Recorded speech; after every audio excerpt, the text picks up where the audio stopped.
qu'il y en a qui se sont rajoutés? Non? Alors, on a juste Bruno, en ligne. Oui. Amen. Alors, gloire à Dieu. Avant de prier, j'aimerais vous inviter à tourner avec moi dans Matthieu chapitre 7.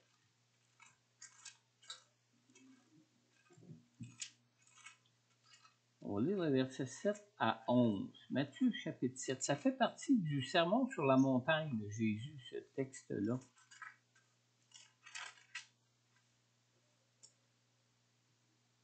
En Matthieu chapitre 7, on lit à partir du verset 7. Demandez et l'on vous donnera. Cherchez et vous trouverez. Frappez et l'on vous ouvrira. En effet, toute personne qui demande reçoit, celui qui cherche trouve, et l'on ouvre à celui qui frappe. Qui parmi vous donnera une pierre à son fils et lui demande du pain? Ou s'il demande un poisson, lui donnera-t-il un serpent? Si donc, mauvais comme vous l'êtes, vous savez donner de bonnes choses à vos enfants, votre Père céleste donnera d'autant plus volontiers de bonnes choses à ceux qui les lui demandent. J'ai intitulé ma petite exhortation ce matin « Avoir un cœur de prière ». C'est quoi avoir un cœur de prière?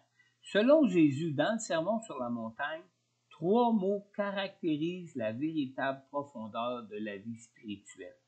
Et ces 3 mots-là, on les trouve au verset 7 qu'on vient de lire dans Matthieu 7 qui dit « Demandez et l'on vous donnera, cherchez et vous trouverez, frappez et l'on vous ouvrira. » Alors la véritable profondeur spirituelle est révélée dans l'emploi de ces 3 verbes qui sont tous les 3 des verbes à l'impératif.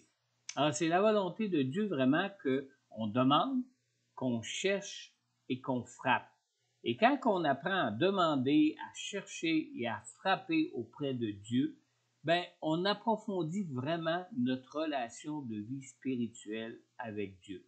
Ces 3 verbes nous parlent de 3 bonnes attitudes à adopter pour développer la profondeur de notre vie spirituelle.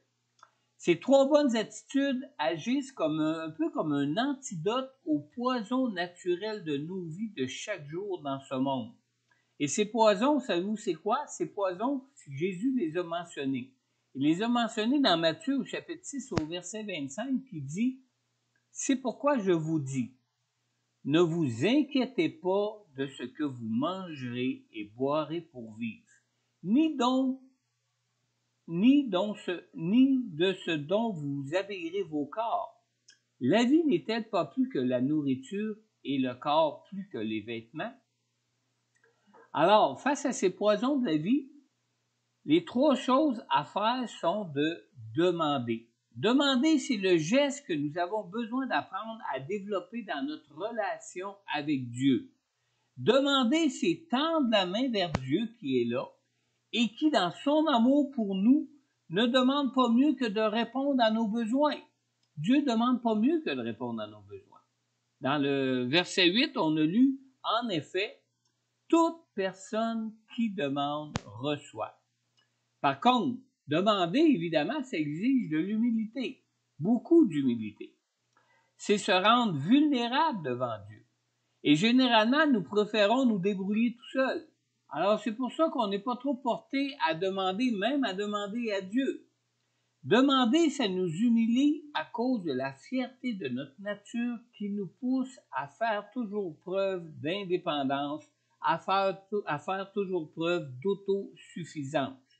Même nos jeunes enfants, non, laisse-moi, je suis capable de le faire tout seul. On est comme de par nature habitué à être indépendant et à être autosuffisant.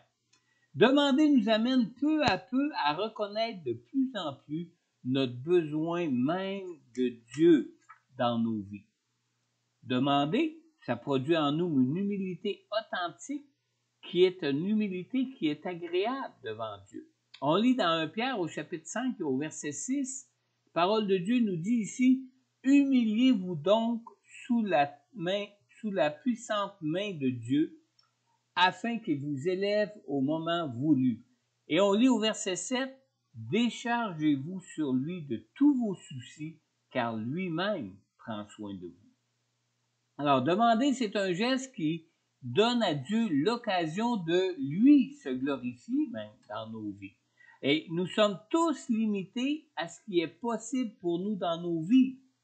Mais Dieu est le Dieu de l'impossible, le Dieu qui ne connaît aucune limite pour nous combler parfaitement, même au-delà de ce qu'on peut espérer. On lit dans Éphésiens au chapitre 3 et au verset 20, on lit ici, « À celui qui peut faire par la puissance qui agit en nous infiniment plus que tout ce que nous demandons ou pensons. » Alors Dieu est vraiment le Dieu qui peut nous combler au-delà même de ce qu'on peut penser et de ce qu'on peut imaginer pour nos vies. Deuxième chose, nous devons chercher. On cherche lorsqu'on ressent une faim, une soif profonde de quelque chose dans nos vies. On cherche quand on a un désir de voir Dieu présent et de voir sa main agir pour nous dans nos vies. Alors, chercher, c'est ressentir le besoin de combler le vide qui est en nous, de combler ce vide-là par Dieu. Et Dieu est le seul qui peut combler notre vide et nous laisser vraiment satisfaits.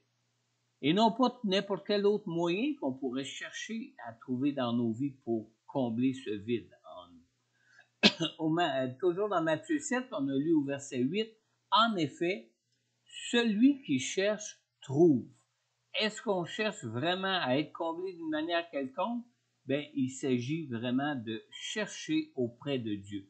Chercher, c'est le contraire d'abandonner notre destin au revers, d'abandonner notre destin aux circonstances qui peuvent s'opposer dans nos vies. Des fois, on voudrait arriver à certains objectifs dans nos vies, mais il arrive toujours quelque chose qui vient contrecarrer ces choses-là. Mais il faut chercher auprès de Dieu, même quand on rencontre des revers ou des circonstances qui peuvent s'opposer à nos vies. Chercher, c'est s'attacher à Dieu et c'est lutter avec lui jusqu'à ce qu'il réalise ses promesses pour nos vies. Un peu comme Jacob, Jacob qui a cherché Dieu avec foi et avec persévérance. Dans Genèse au chapitre 32, dans le verset 29, le Seigneur a dit à Jacob, « Ton nom ne sera plus Jacob, mais tu seras appelé Israël, car tu as lutté avec Dieu et avec des hommes et tu as été vainqueur. » Amen. Alors, chercher Dieu, c'est avoir cette confiance en la providence de Dieu, c'est avoir cette confiance en sa grâce, sa miséricorde et sa puissance qui veut libérer dans nos vies. C'est oser implorer et réclamer son intervention, c'est oser réclamer sa protection même sur nos vies. Et finalement, on se doit aussi de frapper. Frapper, c'est ne pas craindre d'importuner le Seigneur ou même de le déranger. C'est faire le choix de prendre le risque de déranger le Seigneur plutôt que de se replier sur nous-mêmes ou de choisir de souffrir notre situation. En Matthieu 7, au verset 8, on a lu aussi, « En effet, l'on ouvre à celui qui frappe. » Et frapper, c'est s'attendre à trouver des bras ouverts. Frapper, c'est s'attendre à trouver un amour véritable. Frapper, c'est s'attendre à trouver un cœur qui est disposé à nous secourir en toutes choses. C'est frapper à la porte de Dieu, c'est de trouver et de s'attendre à trouver le cœur de Dieu qui est toujours prêt à nous secourir en toutes choses. Frapper, c'est ne pas craindre d'être même indigne de faire appel au secours du Seigneur pour nos vies. Amen.